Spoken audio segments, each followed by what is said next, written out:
थी जिन्हें हमेशा सेल्फ डाउट रहता था, कोई भी कॉन्फिडेंट डिसीजन नहीं बना पाती थी, हमेशा हर चीज़ में बहुत डरती थी, रोकती थी। उन्होंने पास ऑन कर दिया अपनी डॉटर को, क्योंकि daughter most of the time उन्हीं के साथ टाइम स्पेंड करती थी। उन्होंने भी डॉटर को इनसिक्योर बनाया। हेलो माय डियर वन, आज इस वीडियो में बात करने वाली हूँ मैं विरासत के बारे में। अब मैं कोई ये पैसों की विरासत के बारे में बात नहीं करने वाली हूँ, पर होता है ना कि हम सभी को बड़ी खुशी मिलती है कि अरे ये तो हमें हमारे बड़ों से मिला है, प्रॉपर्टी मिली है, हमारी फैमिली की लेगेसी है, ये संस्कार मिले हैं, ये तो हमारे एंसेस्टर्स के टाइम से चला आ रहा है। बड़े प्राइडली हम इस तरीके से बताते हैं उन चीज़ों के लिए जिन्हें हम विजुअली शो ऑफ कर लेते हैं, है ना। चाहे वो पैसा हो, प्रॉपर्टी हो, लैंड हो, किसी और तरीके का रुतबा हो, कुछ भी हो इस तरीके से, क्योंकि हम सभी को ना कुछ अपने बड़ों से ट्रांसफ़र में मिलता ही मिलता है। तो फिज़िकल चीज़ों को बड़ा ग्लोरीफाई करके ना सब लोग इसे बताते हैं। आज ना हम थोड़ा मेंटल साइकोलॉजिकल फ्रेम में बात करते हैं। आपको पता है, सिर्फ हम ना यही चीज़ें पास ऑन नहीं करते हैं, हम अपने ट्रॉमास भी पास ऑन करते हैं, हम अपनी हैबिट्स भी पास ऑन करते हैं, हम अपने बिलीफ भी, अपनी वैल्यूज़ भी पास ऑन करते हैं, हम अपने पेन को भी पास ऑन करते हैं, हम अपनी हेट्रेड को भी पास ऑन करते हैं, पॉजिटिविटी को भी करते हैं, अचीवमेंट्स को भी करते हैं, बहुत कुछ करते हैं, है ना। तो हर चीज़ नेगेटिव पॉजिटिव जो भी आपके साइकोलॉजिकल लेवल पर है, आप बहुत ही रिस्पेक्टेड हैं, आप बहुत ही सॉर्टेड पर्सन हैं, तो वो भी आप ट्रांसफ़र करते हैं अपने डिपेंडेंट्स में। तो नेगेटिव पॉजिटिव आपके साइकोलॉजिकल मेंटल सारे एस्पेक्ट्स को भी आप ट्रांसफ़र करते हैं। जो पॉजिटिव है उस पे तो हम सभी खुश रहते हैं। मान लीजिए अगर किसी की करोड़ों की अरबों की प्रॉपर्टी को किसी ने छोड़ी है, या चलो करोड़ों अरबों को भी छोड़ो, लाखों का भी कुछ छोड़ा है, तो बड़ी सिक्योरिटी, बड़ा अच्छा सा फील होता है। लेकिन सोचो किसी ने लाखों का कर्जा छोड़ा है, क्या होता है फिर? सारे के सारे कोई अच्छा नाम या पैसा थोड़ा ना छोड़ कर जाते हैं, बहुत सारे लोग तो बदनामी और कर्जा भी छोड़ कर जाते हैं। तो कितनी तकलीफ़ होती है ना उन चीज़ों में, जब बदनामी और कर्जा छोड़ कर जाते हैं। तो ऐसे ही अगर आपने किसी को एंग्जाइटी पास ऑन कर दी, किसी को फियर्स पास ऑन कर दिए, इनसिक्योरिटी पास ऑन कर दी, अपना ट्रॉमा पास ऑन कर दिया, सोच उसको कितनी तकलीफ़ होगी। क्योंकि पॉजिटिविटी आप पास ऑन कर रहे हैं, उसे कॉन्फिडेंस पास ऑन कर रहे हैं, वो तो अच्छी बात है। तब तो इन सब चीज़ों की ज़रूरत ही नहीं पड़ेगी ना, देखने की, सीखने की, जानने की। तो मैं नेगेटिव पास ऑन्स के बारे में बात कर रही हूँ। मैंने इसे बहुत देखा है अपने केसेस में। लोग आते हैं और वो जो उनका ट्रॉमा होता है वो उनका एक फैमिली ट्रॉमा होता है। एक सास ट्रॉमेटाइज थी, इसलिए उसने अपनी बहू को ट्रॉमा दिया। फिर वो सास बनी तो उसने फर्दर अपनी बहू को ट्रॉमा दे दिया। और सिर्फ उसने ट्रॉमा डॉटर इन लॉ को ही नहीं वो किया, उसने अपनी डॉटर को भी ट्रॉमा दिया, उसने अपने सन को भी ट्रॉमा दिया, क्योंकि वो ट्रॉमा की साइकिल टूट ही नहीं रही थी, वो चेन ब्रेक ही नहीं हो रही थी। तो आपको ये समझना है बहुत अच्छी तरीके से कि अगर आप अपने आप को हील नहीं करते हैं, आप वो चेन ब्रेक नहीं करते हैं, आपको ऐसा लगता है कि दूसरे को डोमिनेट करके, दूसरे को मैंने कुछ इस तरीके की फीलिंग्स ट्रांसफ़र कर दी, नेगेटिव बिलीफ ट्रांसफ़र कर दिए, अपनी फ्रस्ट्रेशन उस पर निकाल ली, तो मैं रिलीव्ड हो गए। नहीं, इसे हीलिंग नहीं कहते हैं।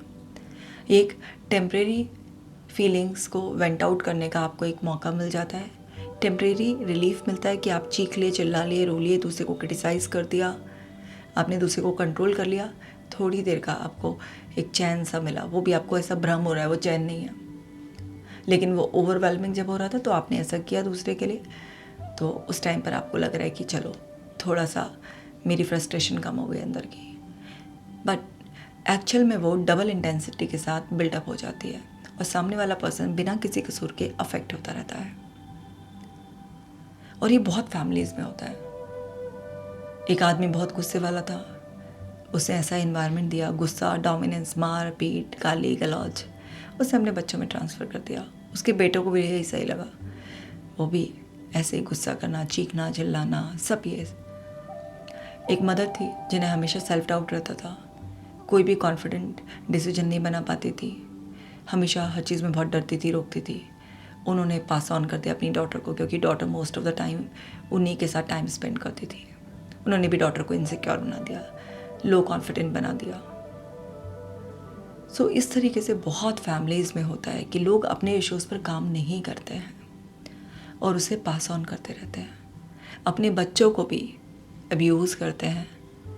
और जब उनके बच्चों की शादी होती है तो उस एक्सटेंडेड फैमिली को भी उस तरीके का trauma, abuse, negativity pass on कर देते हैं।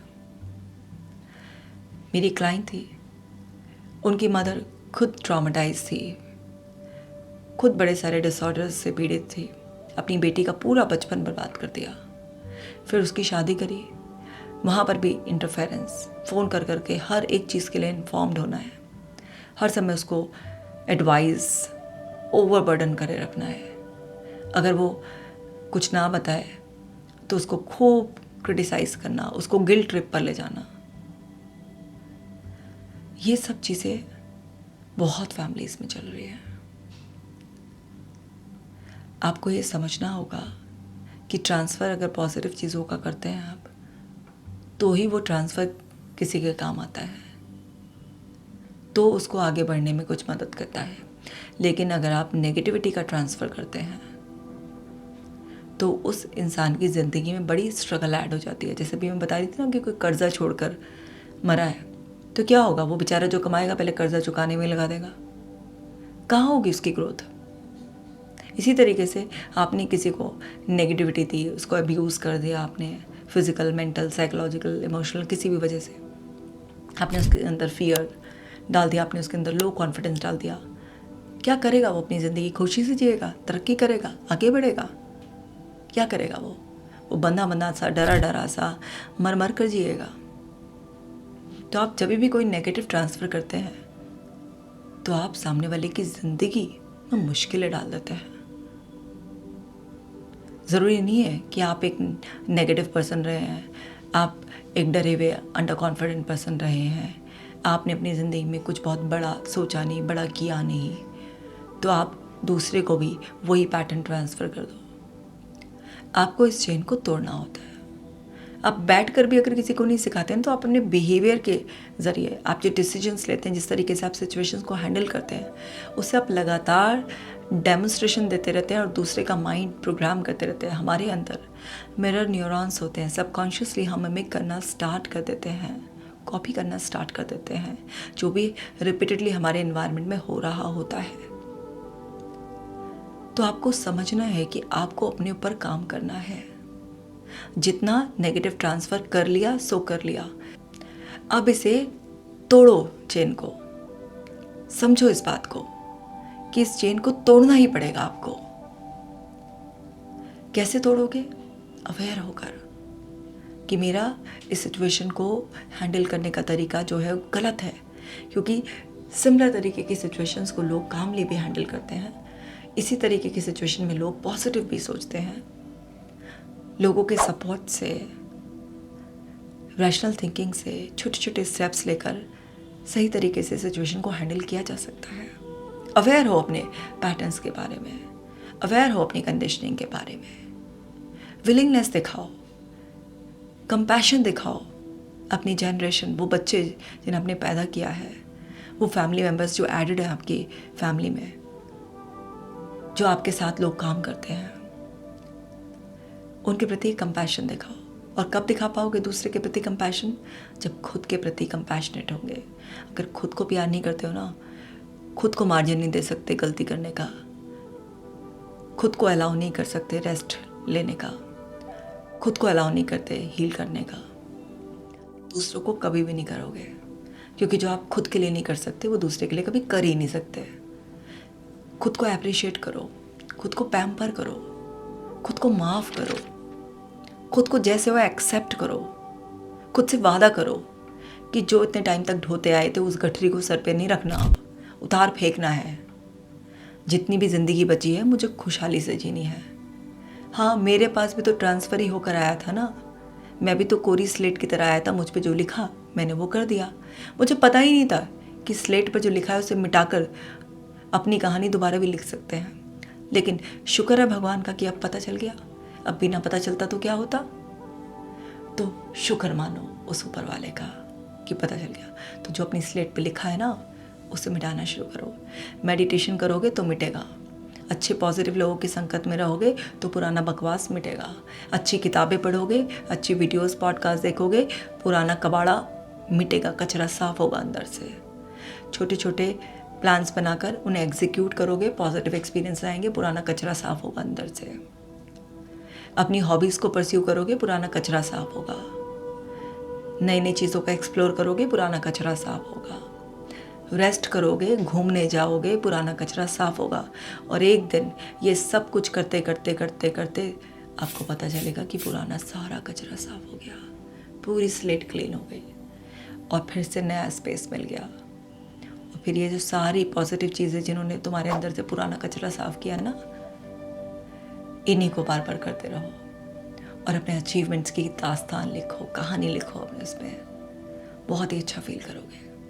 और जब आप हील हो जाओगे, खुद को अप्रिशिएट करोगे, अच्छे से बन ठन के रहोगे, घूमोगे फिरोगे, अपने जीवन के छोटे बड़े लक्ष्य बनाओगे, उन्हें पूरा करोगे, खुशहाली से जियोगे, दूसरों की तारीफ़ करोगे, खुद की तारीफ़ करोगे, दूसरों को गलती करने का स्पेस दोगे, सीख लेने दोगे, आगे बढ़ने दोगे, खुद भी अपनी गलतियों से सीखोगे, आगे बढ़ोगे, खुद के प्रति दयालु रहोगे, लोगों के प्रति दयालु रहोगे, जीवन का पूरा आनंद लोगे, ग्रैटिट्यूड की फीलिंग के साथ झूमोगे, नाचोगे, गाओगे, तो स्लेट पर इतना बढ़िया लिखा होगा ना कि फिर ऑटोमेटिकली अंदर से पॉजिटिव सजेशन आएगा, पॉजिटिव फीलिंग आएगी, मस्ती में जियोगे। और टूट गई ना चैन। जो इफ़ेक्ट अनजाने में आपने दूसरे पर पहुंचा दिया, उसकी भरपाई करने के लिए उसकी मदद करो। उसके थेरेपी सेशंस कराने हैं तो वो भी कराओ, खुद मदद कर सकते हो तो उसकी मदद करो। और फिर उसे लगातार पॉजिटिव एनवायरनमेंट देकर जो भी पुराने पैटर्न्स हैं उन्हें डिस्ट्रॉय कर कर, क्लीन कर कर आगे नया नया पॉजिटिव रीइंफोर्समेंट करो। अब जो तुम दे रहे हो उसको आगे, वो उसके काम आएगा, वो ग्रो करेगा, शाइन करेगा, खुश रहेगा और बड़े प्राउड से बोलेगा, मेरे पिताजी ऐसे थे, हमेशा पॉजिटिव, टफ से टफ सिचुएशन में भी मैंने उन्हें काम, कॉन्फिडेंट देखा है। उन्होंने हमेशा हिम्मत दिया, हौसला अफजाई की है। उन्होंने हमेशा मजबूत बैकबोन की तरह मेरा साथ दिया है। उन्होंने मुझे वो दिया है जिसकी वजह से मैं आज जो कुछ भी हूँ अपने पिताजी की वजह से हूँ। ऐसे ही माँ के लिए, मेरी माँ कमाल की लेडी थी, क्या कमाल की एनर्जी थी, क्या फुर्ती थी। घर का काम करा लो, बाहर का काम करा लो, 10 लोगों को संभलवा लो, बढ़िया से बढ़िया सलाह देना, दया की मूर्ति, प्यार, इतनी सद्बुद्धि उनमें, इतना उनका पॉजिटिव ऑरा था, कमाल की लेडी थी, देवी थी। उन्होंने मुझे इतनी हिम्मत दी, आज मैं जो कुछ भी हूँ अपनी माँ की वजह से हूँ। माँ बाप, बड़े भाई बहन, दादा दादी, जो भी कुछ है, तो कोई इंसान आपके लिए ये सब कब भूलेगा, जब आप उसे कुछ ऐसा दोगे जो उसकी ज़िंदगी में काम आएगा, आगे बढ़ाएगा, उसको लाइफ की हार्डशिप्स को अच्छी तरीके से संभालने में हेल्प करेगा। तो ये जो मेंटल लेगेसी है इसे अच्छी तरीके से पास ऑन करो। आपके शोल्डर्स पर ना बहुत बड़ी रिस्पॉन्सिबिलिटी है। मैं बोल रही हूँ, तोड़ दो अपने उस सारे के सारे नेगेटिविटी की, ट्रॉमा की चेन को। खुद भी हील हो, डिज़र्व करते हो आप हैप्पी लाइफ। ज़िंदगी के जितने भी साल बचे हों, क्या पता किसी के 50 बचे, किसी के 40, किसी के 30, क्या पता किसी के अभी और साल बचे हो, आप बहुत ही अर्ली उसमें हो, है ना। तो जितने भी बचे हैं भाई बढ़िया तरीके से जियो। और मैं कह रही हूँ 10 साल भी बचे हैं ज़िंदगी के, तो 10 साल तो मज़े लेके जाओ, 10 साल तो किसी को कुछ अच्छा दे के जाओ। तो किसी भी एज में हो आप, अपने ऊपर काम करो, पॉसिबल है, सब पॉसिबल है। न्यूरोप्लास्टिसिटी इसी को कहते हैं कि हर दिन हम अपने आप को बदलते हैं, नई नई चीज़ें जो हम ठान लेते हैं वो हम कर सकते हैं। और हमारे अंदर नए पैटर्न बन जाते हैं और हम नए हो जाते हैं। सो माय डियर वंस, ये करना है तो करना ही है, पक्का वादा है, और ले लिया मैंने आपसे पक्का वादा। चलो अब जल्दी से इस वीडियो को बाकी लोगों के साथ भी शेयर कर दो, ताकि सब लोग अपनी ज़िंदगी को इसी तरीके से सुधार पाएँ। वीडियो को लाइक करके, कमेंट करके अपना प्यार मुझे ज़रूर से दे देना। इंग्लिश में कंटेंट देखना चाहते हो तो कशिका केयर्स को भी सब्सक्राइब कर लो। मैं मिलूँगी आपसे नेक्स्ट वीडियो में। आप अपना खास ख्याल रखना।